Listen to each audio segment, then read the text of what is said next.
I'm just going to pass out here the online course standards, which have been in effect essentially since 2009. We made just minor adjustments to them. Okay. The only thing new on there, I added one thing. We said that the instructor should use whatever method we can to reduce or minimize academic dishonesty. That's kind of a generic statement, I know, but there's several things that Brent's going to talk about how you can do with that, and I just wanted to highlight that. Otherwise, there's nothing new from last week. Same question. Okay, sorry, Brent, drive on.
So I wanted to start things off on a little bit on a humor side. I guess that kind of worked out. This is Sam Delaney. She is joining us live. We are currently using a program called Zoom. I'll go in a little bit more later on.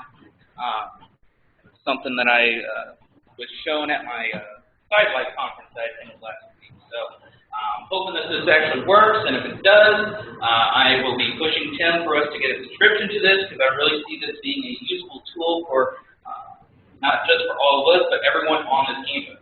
As a tool to communicate with students, with parents, and so on. There is an option in there where you can see the people face to face. I know Sam turned off her camera earlier, so you can't see her in her living room. So let's just go ahead. Presentation for today. And Sam, are you able to hear me okay? I can hear you, thank you. Bob, can you say hi to Sam? Hi, Sam. Are you able to hear Bob? Sam? A little faint, but I'll get closer. Okay. All right.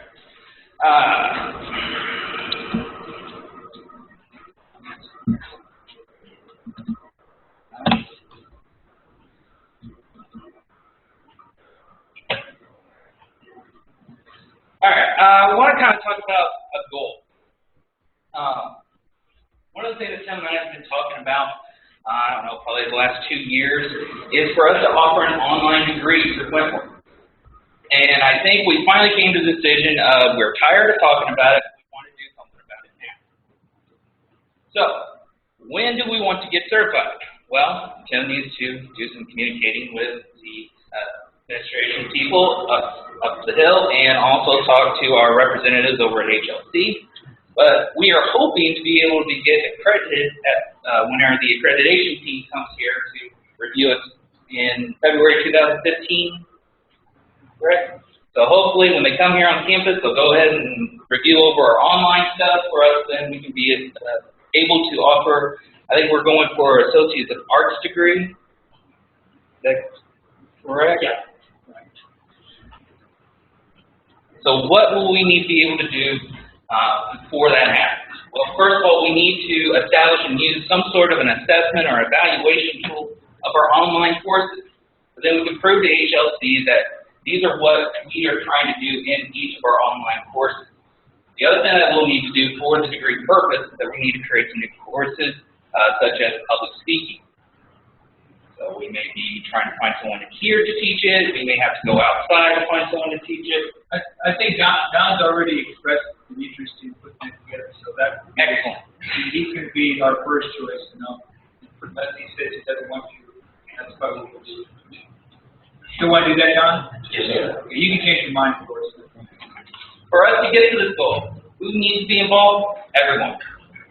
Granted, Tim and I were probably going to take the biggest load on filling out the wonderful paperwork, which is, what, 15, 25 pages? Yeah, but it's about 95% already done. That's all the good part. Frank's already done most of the work. But Tim probably has a little bit more since he has to twist some arms and the upper administration for us to be able to do this. But for us, we need to be able to follow those standards that Tim just passed out for everyone, which we've also been paying attention. It will show up again. I don't have the new updated one in the presentation. Oh, so that's going to be kind of our building guide. There's going to be that standard. So if we can all follow those standards, then we might be able to convince HLC that we need to have a degree. And the other thing is that there might be times where we may have to ask you to help out in this process. For example, I said that we need to use some sort of an evaluation tool. We may be coming to you and asking you to be on some sort of like a review team, where then you can review your peers in their online courses to see if they do have those elements, those standards that we are requiring inside their courses. And why do we want to go and get this online degree? There are so many more schools out there that are offering online courses, offering online degrees. I am afraid if we don't try to participate in this endeavor with all the other education institutions out there, that Wentworth will just kind of be dust in the wind. No one will really want to take Wentworth courses. We want to be more relevant in that way. Also, there has been an increase, if I remember correctly, from the conference I attended. In 2001, there was about, throughout the United States, there was about, I think it was like 5 million students taking an online course. 10 years later, it jumped to almost 24 million. So within a 10 years time, that's almost a 4-time increase. So students want that online education, or they're also wanting to do more of a hybrid, where they come to campus for maybe a day during the week, but the majority of the work is done online. So that might be another way that we need to be looking at.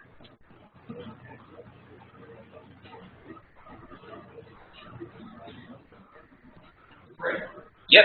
Is this online degree going to be basically modeled on that career map that we have students on campus students do? I don't want to get ahead of the game. The only reason I know about that is because I teach that SS100 class. We spend part of that class working on what courses you need to take. Yeah. Successfully get your degree. Basically what we want to do is whatever degrees that we offer here on campus, eventually we want to be able to get that opportunity to move them online as well.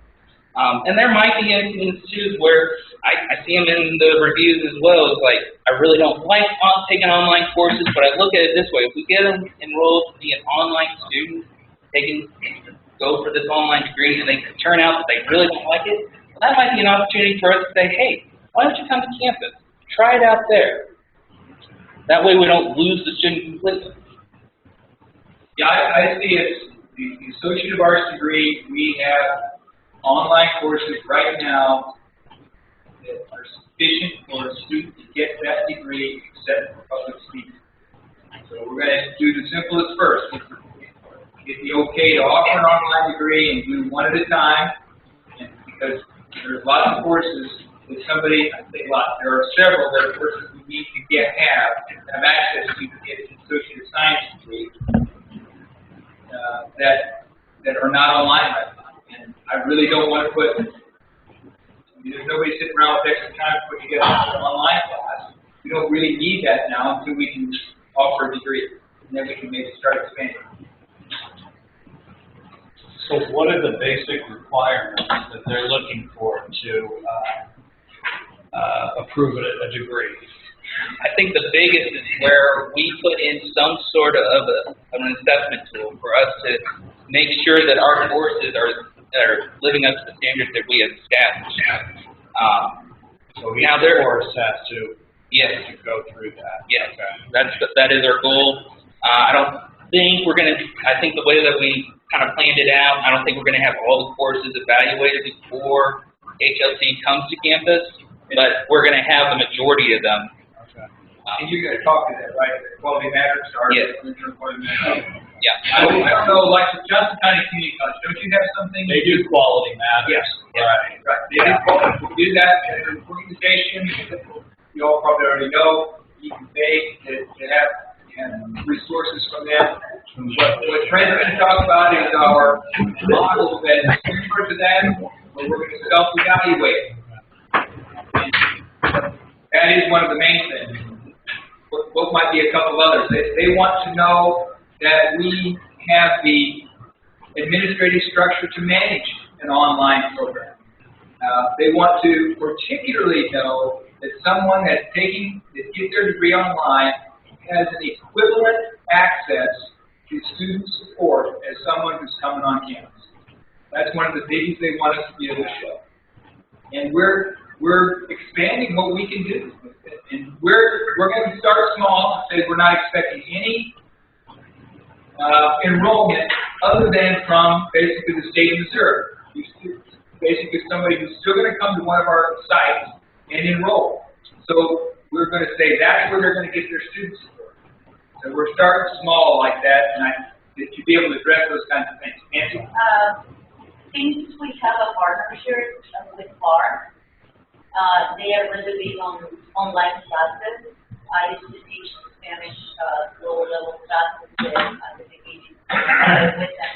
So is there a way that, since we have that partnership that, there's that understanding that they can help us, by, giving us support, guidance, maybe like having They probably could give us some sort of a guidance. They are part of the Quality Matters. They're actually part of another group called KT Reach, which I'll talk a little bit about them as well. But like the materials that they get from KT Reach, they cannot share with us because that's copyrighted materials. And so basically what we could do is ask them for advice on how to handle certain situations. But if we go to them and say, hey, we understand that you're using the Quality Matters program, can we use that information? We can't, and most likely, since it is a copyrighted material, Quality Matters, the institution of Quality Matters, most likely sue us for. But Nancy, part of the answer to your question is when we originally started our online program in, I think, 2006, we probably must have paid part for this. We went up, the instructors, who went up to that training? Yeah, there's several others that went up, and in part, administrators of the online program, they gave us, I think we were up there for 2 days, right? So they got us started. We really used several things were modeled off of what partners did, like the 8-week courses, like start of the week at a certain time and end at a certain time. They gave us a lot of the things that we do right now. Next was going to be the standards, but Tim's already kind of talked about that already, unless you want to say anything else. It's exactly the same, except I just added a 7 so that there would be, at number 7 now just says use means that will, minimize academic design. That's kind of generic. I realize that, but there are several that Brent will talk to. I have a quick question. Under the final exam, you have comprehensive final exams that have to be filtered, and then another one that is obviously over line. Why do you have to be This says each course will have at least one of the following. at least one, okay. Yeah. You don't trust your students online doing anything, but they'll keep them go to that school to be online here, and then all of our satellites, they can go to those. Yeah, that's what we did at Park, you know, all of our, I know it's not the problem, but, you know, there was always that issue, like, they submit the work that was theirs, you know, so. It's a continuing issue. I know Brett's going to talk about it. He and I have talked extensively about it. You know, from my standpoint, it kind of boils down to me not not being tough enough to say, if you don't want to have a proctor final, then you don't teach the course. Because we started out that way, and I've sort of allowed it to get to those three, and what's in my gut is that going to pass the test? I don't know. Because, well, anyway, you're going to talk more about it. Yeah. I'm going to talk extensively about it. It's fine, it's fine. But also, I kind of feel like we do have these standards, but I also feel like that we might want to have a vision for our online program as well. Just like what we do here for school. You probably already read it. I'm not going to read it out loud because everyone in here should have a bachelor's degree and higher, so that tells me you are capable of reading. But I found this vision from the Journal of Asynchronous Learning Networks. The article title was "The Model for Developing High-Quality Online Courses, Integrating a Systems Approach with Learning Theory." Have fun Google searching that. But I'm not saying that we should have this exact vision, but maybe we should. Maybe we should get a small group together and come up with our own vision, like there is for the school. I mean, in a way, the online program, it's beginning to kind of have its own school little environment. So we should have our own. And maybe this isn't going to be directly for the students to see. Maybe this is just a vision for just the online instructors to have. So then when you are going into your course and you want to make changes, maybe this is something you should read before going in there and seeing if those elements are getting in there. Something along like that. But is anybody interested in doing a vision for the online program? Okay, good. We got one. And two. So I see five. Okay. So yeah, if you really see that a need for us to have a vision, just like I feel like it, maybe we need to get together sometime. You know, maybe this is good enough and we can go with it. But we can sit down, we can develop one ourselves, which I think would look really good for HLC. And all right, that's all I really want to say about visions. We've had enough vision talk already, right? All right. So next part, I want to talk about quality. Do we have quality online courses right now?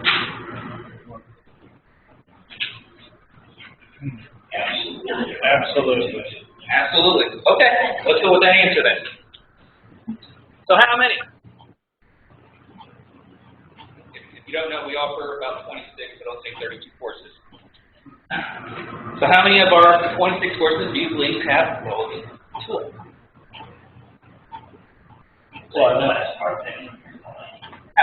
How many of our online courses do you believe have quality tools? I would assume all of them. Okay. All right. But here comes the problem. How do we prove it? Is there a way for us to prove it? Also, we make mistakes. You need to quantify all of them. I'm not going to quantify it. Okay. What I would like to propose is an evaluation tool. Did I skip over?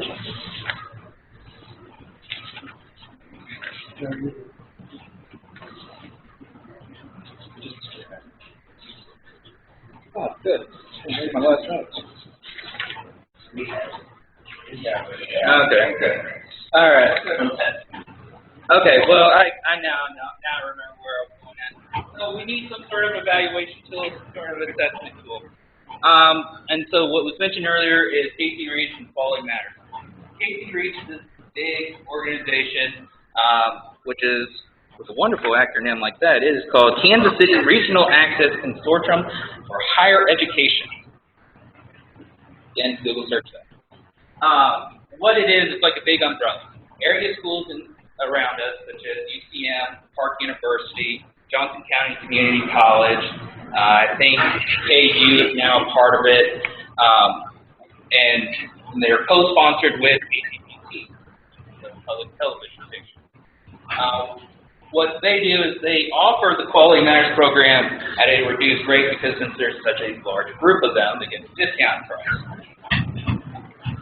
Now, Quality Matters, what it was a research, if I remember correctly, it was somewhere in the Northeast, probably Harvard, Maryland, University of Maryland. That was close.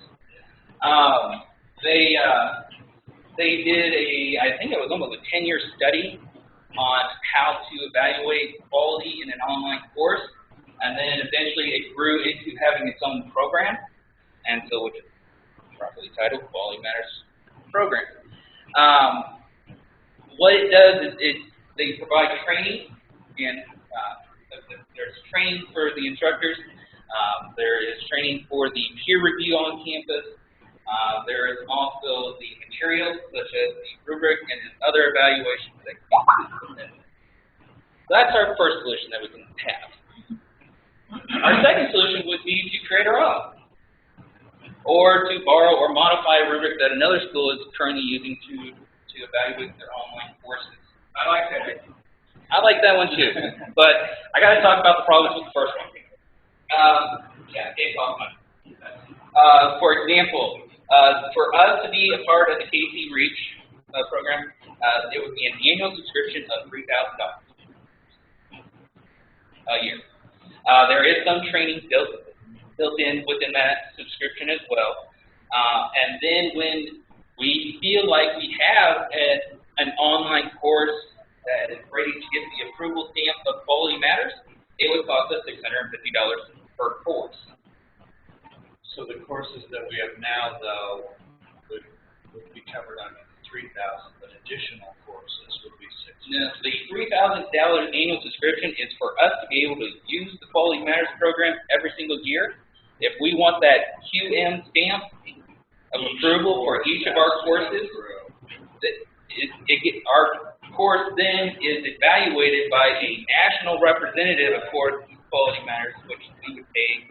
I don't think we pay the individual. We pay the Quality Matters program $650 per course for us to have that approval stamp, just like the good housekeeping approval stamp, which you see on products. So what do you get for $3,000? Part of the $3,000 that you get with KC Reach is that KCPT, they provide a website where, let's say, for example, you're interested in taking online courses. You go to this website. Let's say you're interested in taking a chemistry course. You select the topic chemistry, and it brings up a list of all the schools that are offering online chemistry. So you get a little bit of advertising that way. The other thing that KCPT, the other thing that they do, especially around this time of year when, back to school, is that they'll put ads out onto the TV channels as well. Advertising KC Reach, go to this website, and they'll flash your school's logo all over the place. So that's part of the $3,000. If we went straight to Quality Matters for us to get a subscription, if I remember correctly, we would be considered as a small institution, which would be a $2,400 then we're looking at higher costs on training materials, and also for us to get that approval for each course, we're looking around $1,200 per course. Okay, but each course, does every institution put every one of its courses through that $650? Because I don't think that is a goal. Okay. If they want, let's say for example, they are offering some sort of business administration degree online. Okay. It will be more prestigious to be able to say our entire degree is Quality Matter approved compared to all these other schools where they have 1 to 2 courses that are only approved. But in terms of having an external assessor to look at our program as we move towards being able to grant an online degree, do we need to have each class approved, or do we just need to belong to Quality Matters and use their basic outline? I would feel like if we became members of Quality Matters, then yes. I think that would be enough for the starting point. Right. I think that would be enough. I think eventually we would need to start getting our program with that approval as well from HLC. So like I said, it costs a lot of money. I mean, I don't think the schools can take $3,000 for us just to have training materials and stuff. So that's why I think solution number 2 is going to be our best option for now. I'm not saying that we'll never go to this solution, but for us, I feel like we need to start looking at ourselves first before we start throwing money out and with these programs and using their materials and trying to figure things out. I feel like if we try to start off simple and work our way up to that, that would be our best solution. But which of those solutions is most likely to get us approval to have an online degree? You know, That's Brett and I have, see how many online programs we've achieved. Well, we're kind of at zero, so we're, you know, we're not trying to pretend that we know a whole lot more than you do, which we don't probably do. You've got experience in other schools. But my gut feeling is that the fact that we put the money into Quality Matters, while it's good, you know, the people that come in here are going to say, okay, yeah, you put the money up. Now, what are you doing with it? Yeah, exactly right. Show me the results of your assessment and what you've done with those assessments. Whereas if we designed our own, we have the design with an outcome in mind. Yeah, I think we'll put most of our effort, because Fred's already put together in the department heads have seen this. We just have struggled to kind of get it going, but we got to get it going this fall. We got us a little rubric to use, and I think the most important first step for us is that we actually see it. We say, yeah, here's what we found, and here's what we did about it.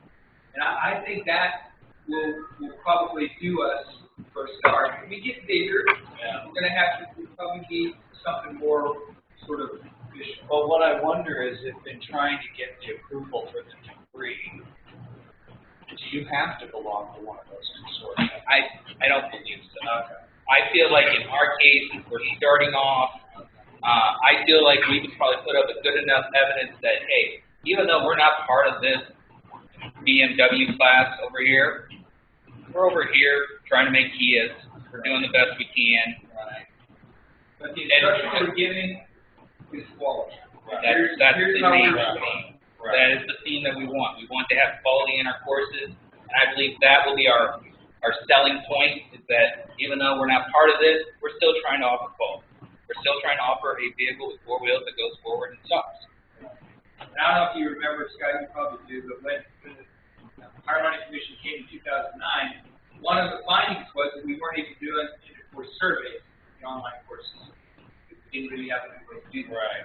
And we are now. We still don't have the same level of participation we can do with face-to-face classes, but we're actually looking to move to having all our inter-course surveys be online like we did some this spring. Yeah. Or was This summer. So the comment that they made then was about inter-course surveys. What kind of feedback are you getting? To be able to answer that, but we still haven't been able to. Still haven't done anything about this part where we're getting even an external look or looking at it ourselves. And in one respect, I see this as an external look because it's going to be other instructors or maybe department heads or Brandon and I looking at somebody else's course, right? I mean, it's still within Wentworth, but it's not a self-evaluation. Right. And in a way, this assessment tool can be used as a self-evaluation. As I just put it up, I have to thank Davidson County Community College. I believe they are located in South Carolina. I didn't know where to begin with. I knew there was Quality Matters, and I looked at that, and it's like, oh, this is great. And then I saw the wonderful prices with it. It's like, not so great. So I went out Google searching and trying to find schools that are trying to do their own sort of quality check. And this school, luckily, one lady there, her name's Dory, she posted on her blog about how they were doing this evaluation tool. And I got to communicate with her. I asked her if we can modify the evaluation tool that she created. She said yes, but as long as I give credit to the school. So there's my credit to the school. Do they offer an online AA? I'm trying to remember. They do offer. Oh, you tell people to do theirs, then you say Yeah. it's trouble. I don't believe they offer an online AA. I think they offer online BA. Oh. So, and that was one thing I remember from when we were looking at the replacement for Blackboard for our LMS. I can't remember the group. It's whoever Mo Valley uses for their LMS. Yeah, I can't remember. we really like that. We'll think of it. They told us that there's not a lot of schools out there that offers online Associates of Arts, Associates of Science degrees. So in a way, we could have a nice little niche on our hands here if we get things rolling the right way. Right. Bring up the assessment tool that I brought up. Like Tim said, the department heads have seen this, so right? Yes, I did. Sorry, I'm not in my usual environment, so I'm a little concerned.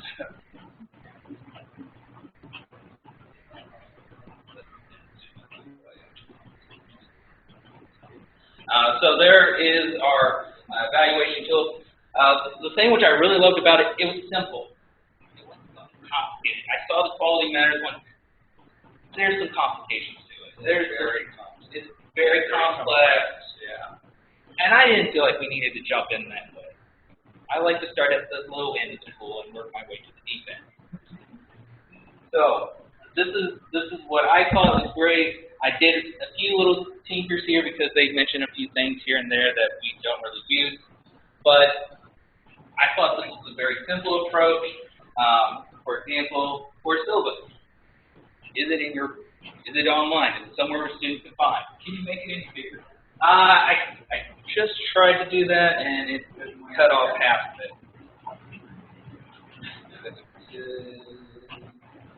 Okay, there we go.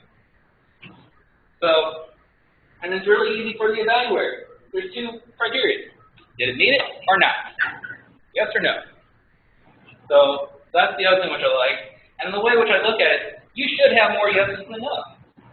If you have more yeses than no, then that should be enough to prove that you are having quality in your course. And that's what we're trying to do. We're trying to prove to an outside institution that, yeah, we do have quality. And that's all which this tool is going to be used for. And granted, at some point, I will create a wonderful Excel graph to prove to HSC that, yes, 48% of our online courses have exceeded expectations, and 38% are doing okay, and only 2% is not. You know, something along that line where we can actually say, hey, we're collecting the data, this is what's going on, and I think that should be enough to be able to prove to HLC that you deserve to be able to offer an online degree. And I think too, the HOC is accountability for us. But most of the time, they're holding us accountable for things that we ought to want to be doing ourselves. So they're a good way for us to say, yeah, they're going to be looking at this, and we want to show them evidence. But I really want to try, Brent and I talked about this, the things that we do ought to really benefit us. Otherwise, I'd rather just argue to them that doesn't benefit us, and that's what we do. We've only got so much resources. We got to already work on the weekends to work masters. So what I'm saying is that you can see, if you think about this, that there's weaknesses in doing this system because we have to be willing to be honest about it and not be, incensed.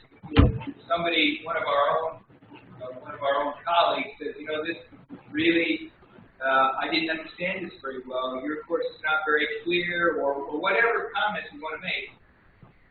We need to be able to do that. Or if all we do is just check, then we haven't accomplished anything, then we've wasted a lot of time and effort, and we aren't making ourselves better. And I would say that somebody that comes in here who's done 30 other evaluations, or 40 other evaluations, like the one guy on the football team last year, they're going to know that. So we won't accomplish anything but a bunch of busy work. Right. And we don't have time to do that. So we're going to have to, look ourselves in the eyeball and say, okay, I'm going to do as honest as I can, gentle but firm about it. Otherwise, it's worthless. Right. And am I saying that this has been the final copy of this evaluation tool? No, I'm hoping to get inputs from you all to make sure that this is stated correctly and that you believe that this is going to be a great tool to be able to use on our online course. I will be emailing this PowerPoint presentation out to everyone. It's linked in the PowerPoint presentation, so you can get it through there. Eventually, I will use Google Drive and share important documents such as this one as well. And hopefully that will get emailed to you all as well. Thank you. You're welcome.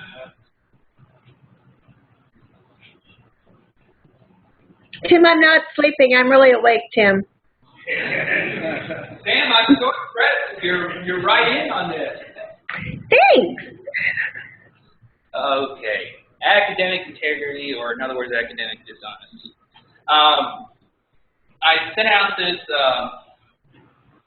article, this journal article that I found. By the way, how many read that? The 40 online exam cheating without proctor supervision. I love that title. Because I think it was a few weeks ago, Tim and I, we were in a gentleman's discussion about academic dishonesty. And he kept on saying that proctor's exam is the only way to do it. That's the only way you know for sure that person taking it. And I said, well, Tim, when someone comes to campus, do you check their ID before they give them the proctor exam? No. So how does he know for sure that he just gave that proctor exam to that right student? So there are going to be flaws. And in a way, we have to give some sort of, what's the word I'm looking for? Validation. We need to validate our students. Yes, we do. But in a way, we got to have a little bit of trust with the student. I mean, in a way, through your courses in person, have you been able to tell who cheats and who doesn't? No, but I can tell who fails. Yeah, there's that too. So what that tells me to some degree is that as long as there's a bell curve in the course, then there's to some degree enough precautions within the assessments that it's not easy to cheat. So someone else could take it for them. There's nothing I can do about that. But at the same time, there are precautions, the utmost precautions that I can take with the mechanism given. So let's ask the question, because I've heard you over and over again as you said about that, because I feel uneasy about it. What do you do at Johnson County Community College? What is that? And that's a debate there too. And so the department chair in the history department, he's been teaching online for about 10 years, I guess, 11 years. And initially, he and I were the only two teaching online history courses there. Now there's a third person there. But he still has exams taken in the testing center. And of course, they have a huge testing center that's got, all sorts of staff and what have you. And that's open, 12 hours a day. Well, he's very rare there. Very few they offer over 350 online courses there. He's one of the few people who still has students come in to take an exam. So you know, and I was doing that before. The first couple of years I worked there, I did that. And we did that with all the exams for the course, not just the final. So it's you know, it's true. You can't keep people from cheating. But at the same time, you have to weigh at what level is this an online course. You know, if you have students who are in other states, if you want to really offer an online course or an online degree, is it fair to tell that student that they have to make arrangements to take an exam somewhere?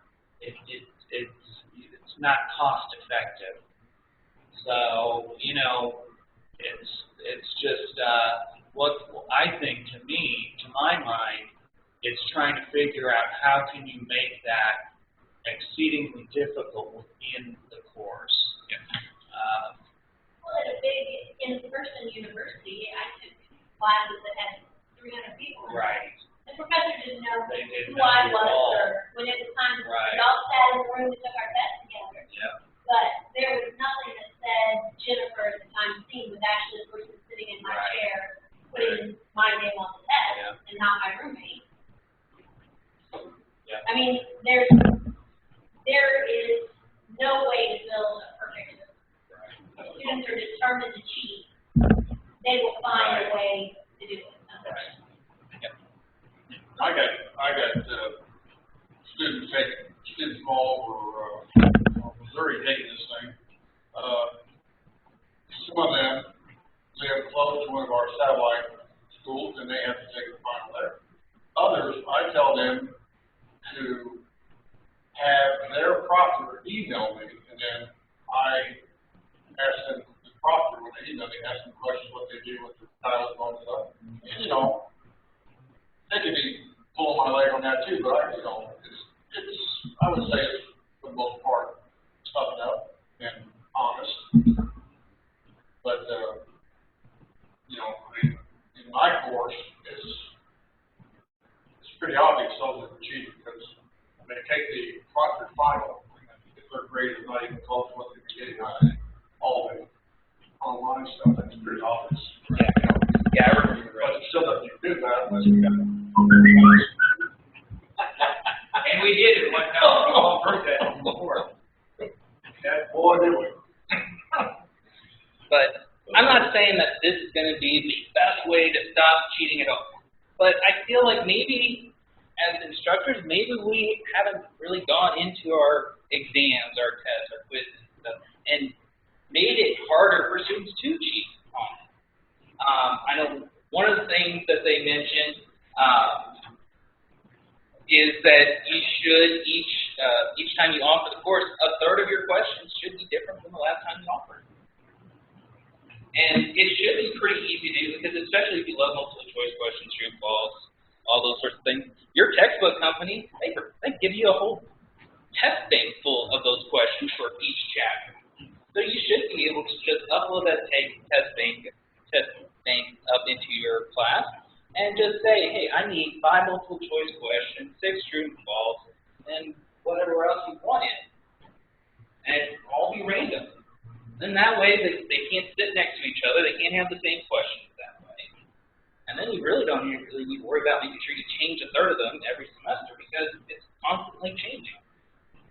And especially with these test makers, they come with typically like 200-some questions.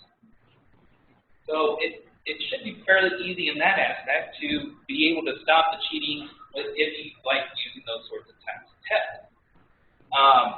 Another problem with me, I teach computers. I'll be honest, I love teaching computers. And so I teach the Microsoft Office online. And I teach it in person too, yes. Double duties. But one thing that I've been able to do is that I can tell on a project that a student has cheated. For example, in Excel, I had gone over Excel, they do this great big project where they have to type in about 80 names in Excel. They all love that one. And the very last one is that you have to type in your own name. So far since I've been doing this, I have caught a cheater every semester. Just like that one little element. Because what they've done is they've gone to their buddies who've taken the class last semester and said, hey, can I borrow that file? They come to class, at the third day, they think, oh yeah, I got this under the bag, no problem. Go up to the header and footer, change my name, print it off, start grading. It's like, Tim, I didn't know your name was Sally now. So that's one of my elements to see if they're cheating. Another way, especially if you're really big into electronic documents, such as a Word document, when you open it up in Word, if you go underneath like the File menu or whatever that Office logo you want to go to, you go underneath, I think it's Publish, and then you click on Property. It brings up the property of that particular document. And what I love about it is that some students will actually put their name in there who owns the program. And so anytime you create a document, your name automatically gets slapped into that part there. Now, sometimes that doesn't work. Well, if you go underneath, there's a little button there too. Click on Advanced. And then I think it's tempting. It will show you when the file was created. I love it. I have students who are still trying to submit stuff to me from when I started teaching here in 2009. So little things help try to work off the cheating in your courses. And I know it's probably harder in other courses, but if you really want to know more step-by-step instructions on how to check in Word documents, because like, if you really love Word documents like I do, I'll be more than glad to come up with little 5-minute videos and you can watch it at your own leisure. I won't do that to us today. Well, they could just not take out the Wikipedia hyperlink. Well, yeah, there's that one too. But the issue that isn't directly cheating is only specific. If it applies two ways. One, if we require them to come here and do a 2-hour proctor exam, right? Those have an entirely different set of skills than writing a draft, improving, writing a draft, improving. We now give a placement test the first Friday of the semester. And we use that to determine and encourage students maybe to go to English 100 because they need the deficient skills. But I would not go to court to verify the validity of testing that way. Some people cannot write well under pressure.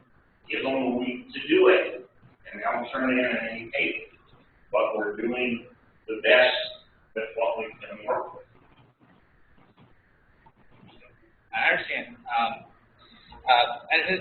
with my final exam too, I'm more into project-based compared to doing multiple choice questions, that sort of stuff. Because to me, I feel like anybody can memorize a fact and remember it the next day, and it can go out here the next day. To me, I like to see that the students are learning the skills, they're actually using the skills. So that's why my final is a project-based.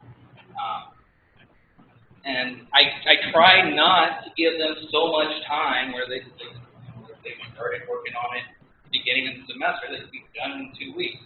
I mean, that's one thing which I do. Is like I want to make sure that everyone in my course online is helping each other. That's the big thing. Because I usually have like a little section, a little discussion thread. Like if you have issues or something like that, you can't get a hold of me, post it up here. See if anyone of your students can help you out.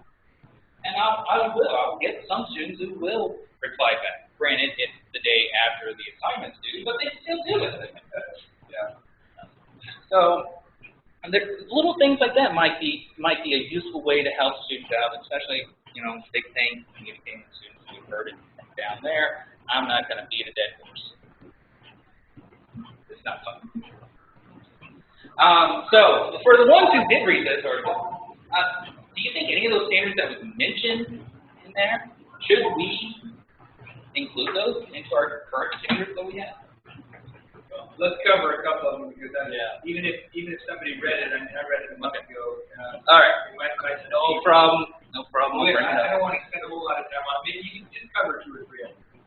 If you want to, Brent, He read it a month ago too, so. I mean, I can remember a couple of them. One of them is that when you do your final, if you have a final exam in your course, that it can only be taken during a very set one time, and it has to be taken then. The other thing these guys say is make it really short. Now, again, we don't have to agree with all these. They say, I think in there, make it 15 minutes, so that there's less of an opportunity for somebody to help somebody else. That help is less effective if they do it. It still doesn't address somebody to do it for you. But, you know, those are things, you know, I guess you can just cover a couple of those stuff. And that's the first one that Tim was talking about. Offer the online exam only at one set time. It's just like what we do here on campus. Like the students have to come in at a certain day, certain time, to take it. Why can't we do that in online? There are reasons. If we can provide enough notice about it, that's the key thing.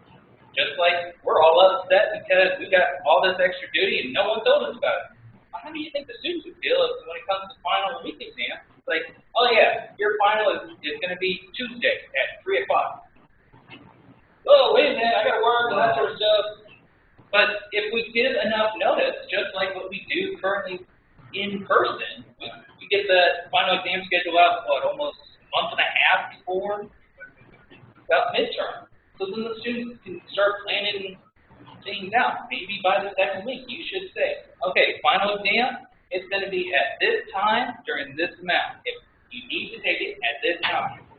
Yeah, if you're offering an 8-week class, you should have a class schedule, I think. Yeah. You should have a class schedule that tells exactly when everything's due during that 8 weeks. And I agree. Yeah. One of the other things, though, when it comes to online learning, you don't really think of it. It's like, okay, I got to post it there, good enough. But when you think about when you're in your classroom, you probably have a nice little sign over here at the door saying that when the final exam is. You probably told students 3 to 8 times when your final exam is, your expectation of when they need to be showing up. If the final exam is posted elsewhere around campus, so on and so on. That's repetitive. But when it comes to the online environment, we don't do a lot of repetitiveness. We feel like, okay, it's there, that's where the student needs to go. When I was a part, we were required to put the date and time in the requirement for taking that proper exam. One of the requirements was you need to bring 1 or 2 valid IDs. You need to leave your electronic with in a secure area within the proper area. There was like several other things that they needed to do because even now, even when I took my education test, I had to show 2 valid IDs. I have to take all of my phones and all my stuff. I mean, you know, you have to make sure it's not like voting. Right. Yeah. To show, you know, Yep. people out. Yep, I know. But all of that has to be on the phone, like avoid issues. They complained that my students was like, well, you never told us about it. It's already on the syllabus. Right. And I would tell my students the first day of school, syllabus, that's something you give you when you don't like the contract, you need to get out of class. And I agree too. But I also feel like our student population, I feel like we're getting those sorts of students who are thinking of, well, I think I might want to go into higher ed. I want to go here and try things out. I think we kind of need to be a little bit more of a guidance for them to understand, yeah, I have it always posted in the syllabus, but I'm going to remind you anyways. But, you know, have it kind of as a learning experience for them. Like, eventually you're going to get an instructor, especially if you're planning on going to that 4-year school. They may not be as kind to remind you about certain events. Definitely. Yeah, like this guy. Right. But I mean, even in an class, though, knowing that there's going to be people who are not aware of what's going on. I always email several times during the semester. You have to take a test, at least once, and definitely at least a week before the course is over. So if there's any stuff you haven't done, you need to do it now. Because if you don't, they are going to blow it off, and then they're going to complain after the course is over when they get an F. I'd say for me, everything's due that week. So if I give the assignment at the beginning of the week, I expect you to turn it in at the end of the week. I don't expect you turning in your stuff from week 1 at week 7. Yeah, neither do I. I'm busy.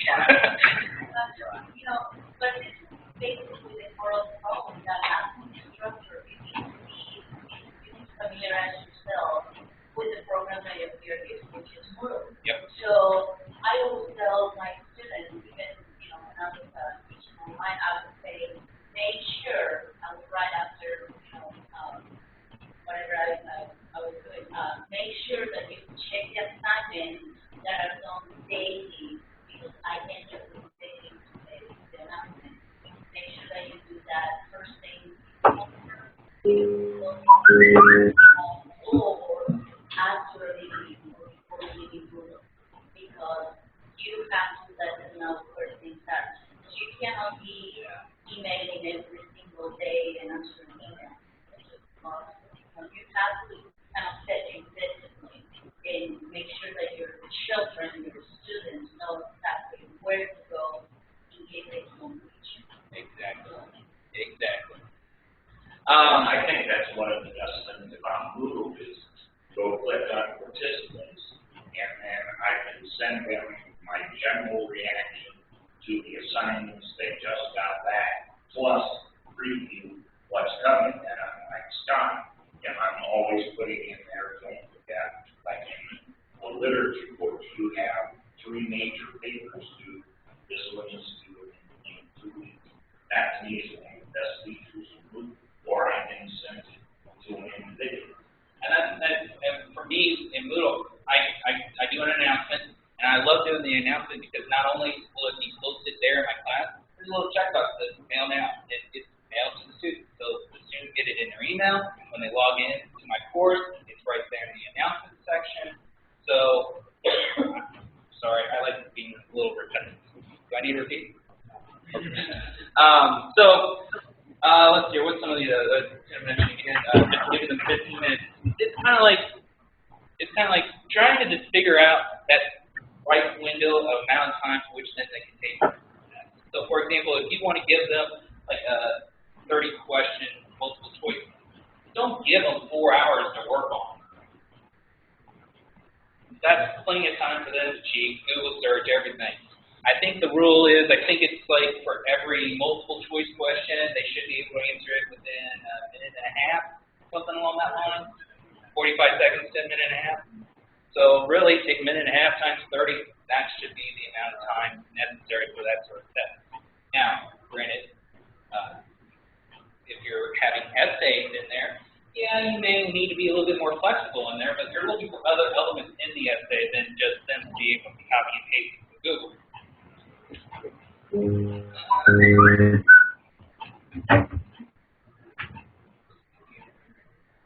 I mentioned before that the exam questions need to be random. And then the other thing, there was another presentation I saw. When you do give an online exam those questions, you should just limit it to them to be able to view only one question at a time. They shouldn't get to see all of the questions because there is an option on your computer to print the screen, which then, while they're trying to answer that one question, they got a buddy over here at another computer looking up the answers for you on the other, circling which one's the right one. So if you limit it to just one question at a time, that's another way to try to prevent cheating or keeping academic integrity in your course.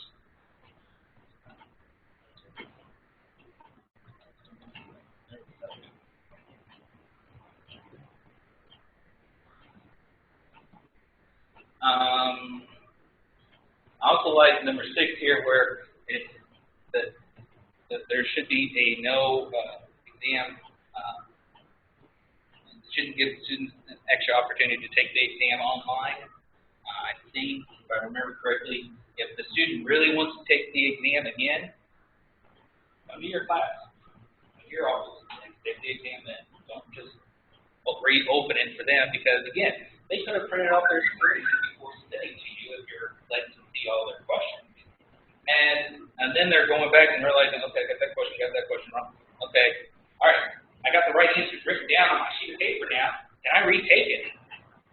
No, you can come to my office instead and take it if you really want the grade.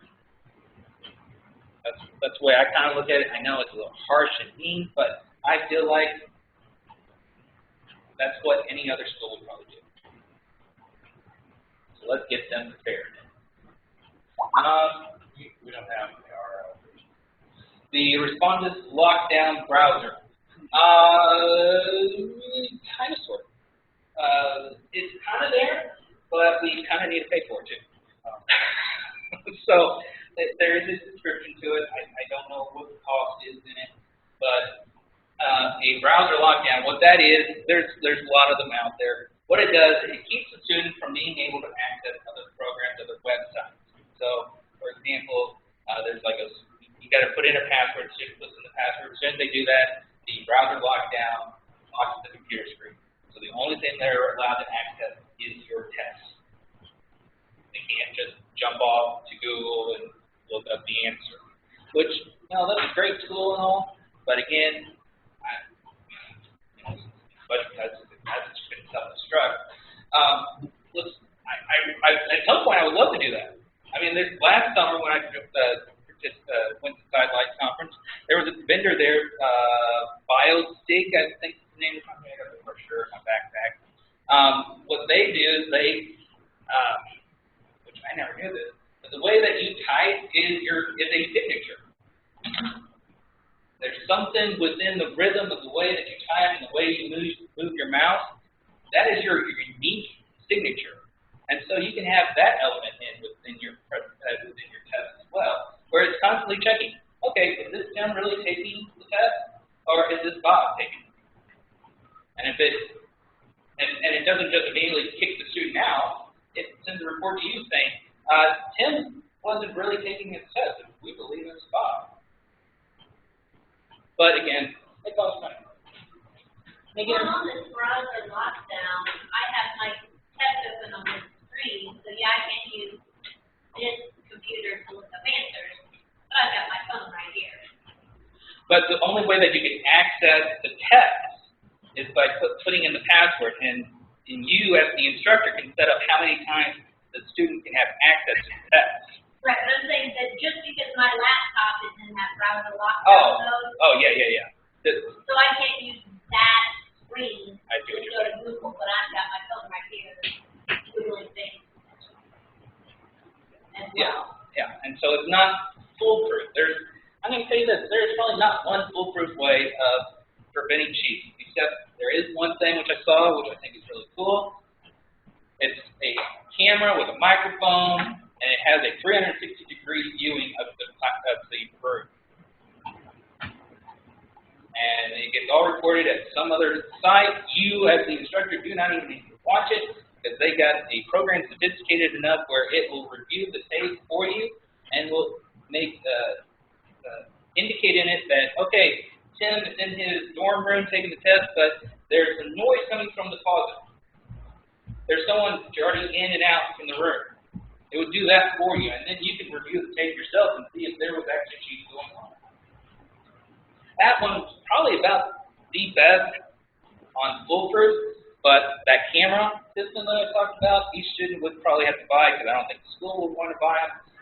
It's like around $200-some. So then the next step is that you have that device there, and if you even think about cheating, it zaps you in the head. That'd be great. Right. I'm waiting for that. That's what I thought, because like at the top is a mirror, and it's silver. I really thought that would conduct electricity and just shoot off lightning I bolts. think there's a book called 1984 that talks about that. And then again, what I mentioned earlier about changing a third of your multiple choice question. Gotta find that X. So then the next, so what do you think? Should we, probably the paper, and I know there's probably tons of standards out there, but do you think we need to put some of those standards within our online standards that Tim has provided for us? Yeah, I mean, we already have some of those, right? Yeah. Yeah. Yeah, in a way we do have some, but then there are some in there that we don't, so. Yeah. And or do we need, as one person, I would love to research more on this, but there's a lot of researching in other areas I need to do as well, so. It would be great if we believe that our standards need to be increased.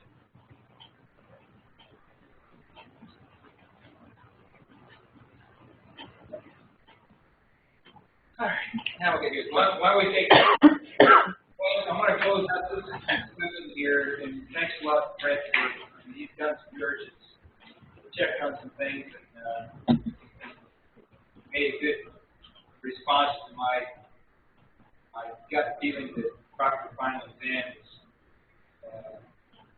is probably the best thing that we have available to us.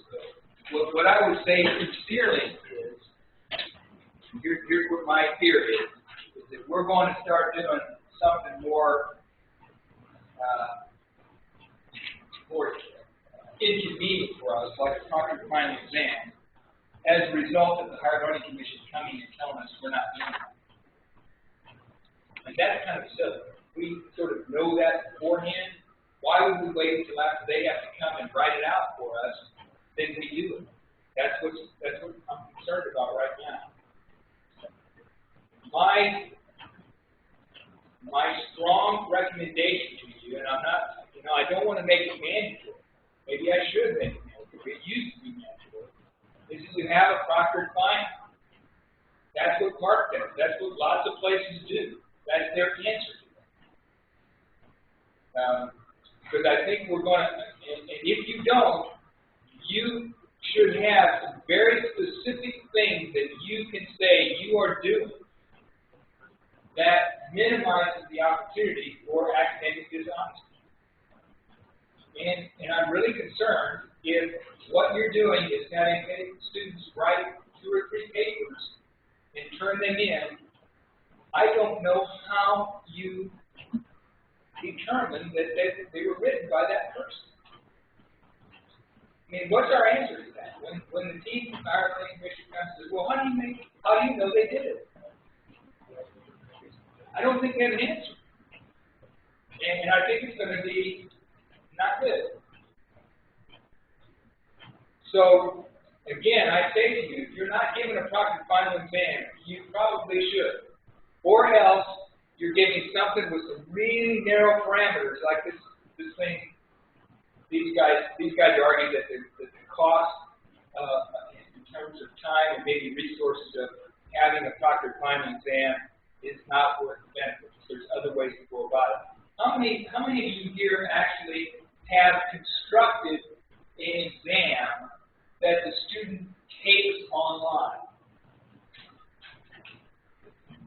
So it's graded by the software. Okay. And I got to take questions in multiple choice. So I'm looking at the test. Some of them are multiple choice, this one is a grading, and also there's essay questions that I offer. So I can see after reading this article that if you're doing that electronically, that there are some things you should do to minimize the possibility for somebody to cheat. And if you are deliberately doing those, and you know you are, by saying, okay, you can only take the test during this 1 hour period, or during this one day, you've changed out the questions you're answering on a regular basis every time you do it. Those things are in there. You can say, I'm doing these 3 or 4 things, and I think that minimizes the opportunity for cheating and budget to a good amount. Okay, you've got to kill it. Okay. Usually those examinations, grades, the time limit, so you cannot just get up and work technical something. It's either an hour, 2 hours, and they must be. It's hard to express.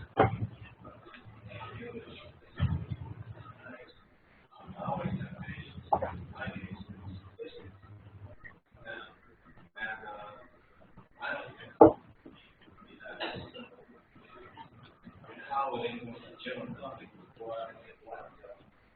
Not measure. Someone who knows the business. You don't find it. Cheating, not televised, or the problems is exactly the way we discuss it. Because these are not multiple choices. Right, I have to grade it. No, I'm rated. The percentage all those off. Like, that points each questions. Well, again, I think, so if you, two or three of these things that this article brought out are ways to do that. Not saying, okay, you can take the final exam anytime during this week, or you've got, 5 hours, a 5-hour block to take a 1-hour exam. Those things that allow time and allow students opportunities to get help or to cheat are those. If you address those, that is a way to use that. Just a quick question. I'm new and I'm learning all this things about Wentworth. We don't have a testing test. We don't have somebody that is always okay. So if every, every instructor that's teaching online, it's just kind of like a suggestion. Could, I know they do their own testing, their own programs too, but if we have like maybe a week or 3 days for everybody to come and take the test, and somebody could be or several people could be, not necessarily like, I will be giving my Spanish test, but, Someone that's a person who's doing all the process. maybe we could use that time towards, the 100 hours or something, double the time. I don't know. That's certainly something to think about for the people who are taking the course in elections. Yes. For those who are out at the sites, typically, and I know we're thinking about college algebra, I know Nancy does that, we call the site coordinator, for site coordinator to talk about it. But for those that are taking your lesson, that's an idea. Yeah, I would be willing to talk to counsel that day. Hey, I just give me the stuff, but then one of the things that they didn't do at Clark is that once the student that test will not be scanned, will not be sent any kind of technology. You will have to come and get it from me. And there was a form and all these things to make sure that I was giving it to Scott only and not somebody else. So, I would be willing to help with that. Okay, good. Okay, we won't belabor it anymore. Give it some thought. Again, I'm trying not to say, okay, this is what you must do, and then, although again, I'm sort of confessing that that's probably that's where we started, and I wish we would have got away from it.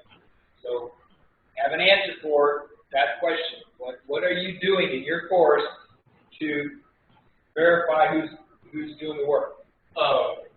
Some of these more famous online programs, degree programs, right?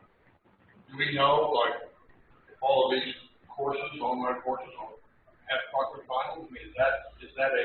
That is something which I want to talk to with our partners at Mill Valley and UCM and see how their online final exams are supposed to be done. I'm saying if maybe we're making more out of this than we should be if that's not the norm for all of these other. You know what I'm saying? If these other distinguished schools are having these online degree programs and don't have to have finals and that's okay with higher learning tuition, maybe we're making too much out of it. I'm not. Yeah. You know what I'm saying? I mean. Yeah, well, obviously, Johnson County Community College doesn't require it. Right, because what's interesting though is Park does. Park does. So what are we more comparable to? I mean, Park is a private college, city now, yes. And so are we, you're saying Johnson County Community College has 25,000 students, okay? They're not it's not feasible for them to require people to come in and take an exam. Well, are we more comparable? How are they going to look at us as more comparable to a private school, a private institution, and that's maybe something we should require them? But I think Park University, don't quote me on this, I think they have more online students compared to what they have that go to their campus. Right. So I'm more interested. Program for a long time. You're saying Johnson County has 25,000 They do. online? No. Just Just students. Yeah. But I did hear this statistic, over 30% of them has taken an online And degree, I so, can ask or around, course. I can ask around some of the people I know at Clark, see how the people have been in my department for Spanish. If you look at the Kansas City area, we're required to come to the Parkville campus. Now, the people that were in Okinawa or some other place, we had a difference, and it was all around in our building. You are outside the United States or in another state, and basically come in what the final, the session for the final. We separated those institutions as that was an issue. And I think that would probably be our best solution right there. And Now, this summer, I had, three or four students that were in they were going to school in St. Joseph at, Missouri Western. Yes. St. Joseph, okay. Should I have required them to take the final after the Cameron side? No, not if they, no, Because they've got their own professor, or Yeah. somebody that you, like you said, that you talked to, and you felt like, okay, this is a reputable person, that's fine. Okay. And that could be how Park University handles that as well. You can't come physically onto campus. These are your other options. You need to find another instructor at another campus to proctor you. Go to a testing center, which I think there's quite a few in the Kansas City area, but public library, librarians watch over you. Well, if it isn't this remote town, I just have myself give me a name or give me a teacher or administrator from your school. Yep. For high school, wherever, Yeah, and then that's up front. You tell them, you gotta do that. oh yeah. Okay, so let's take a 5-minute break, and how much more? Oh, I thought you were trying to wrap me up. Oh. That's why I was flipping through all these slides. No, you're going to do something about Moodle next, right? Right. Okay. Take 5 or 8 minutes. Actually, be back here in 5 to 10 minutes here. Take it 5 so that we finish by 11. And let me just finalize say, I would sincerely appreciate if you would just do an online project. I think that's going to be the best interest of the school. If you choose not to, have good reasons why not, and what you're doing to accomplish a similar kind of thing. Okay.